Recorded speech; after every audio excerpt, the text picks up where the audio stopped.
મારા બાપ દાદાને મેણું લાગ્યું હતું અને મેણામાંથી આ સાબુ ઉત્પન્ન થયો છે.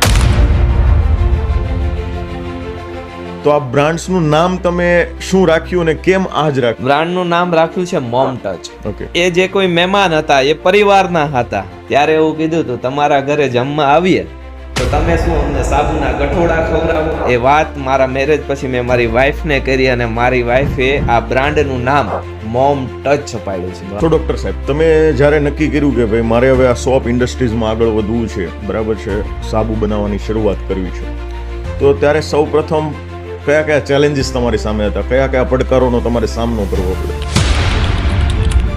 બિઝનેસને સ્ટાર્ટઅપ કરવો હોય, કોઈ પણ એની બિઝનેસ, તો સૌથી મોટું ચેલેન્જ હોય છે એ હોય છે કેપિટલ. મારું માનવું એવું છે કે કોઈ પણ બિઝનેસને જો તમારે સક્સેસ બનાવવો હોય તમારે પહેલા નોકર બનવું પડે. મને યાદ છે કે જેમ મારા ફાધરે લારી હકાવી એમ મેં રોડ ઉપર બેસીને નેલ પોલિશ વેચી છે. તો આ પાછળનું લોજિક શું હતું, આ પાછળનું સિક્રેટ શું હતું કે જેથી કરીને તમે ઘર ઘર સુધી તમારી બ્રાન્ડને પહોંચાડી શક્યા? આજે આનંદ છે કે ગુજરાતની સાથે સાથે ભારતભરની અંદર અને એની સાથે ભારતની બહાર 50 કન્ટ્રીની અંદર કન્ટેનર મોઢે માલ વેચાય છે. તો આવી કઈ પ્રોસેસ ખરી કે તમે આ બહેનોને 5 પ્રકારના, 7 પ્રકારના કે 10 પ્રકારના એમને જે મદદરૂપ થાય અથવા તો એમને જે ગમે એ ટાઈપના સાબુ એ ઘરે બનાવી શકે?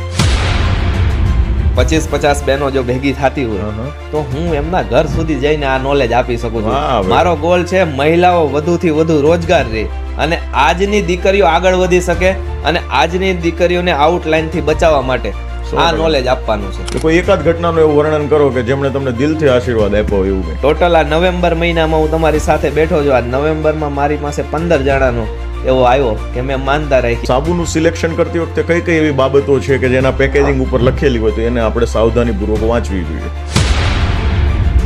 બોક્સમાં લખેલી ઉપર ના ચાલુ, કારણ કે માર્કેટિંગનો જમાનો છે. જે કન્ટેન્ટ સારા હશે ને લખવા.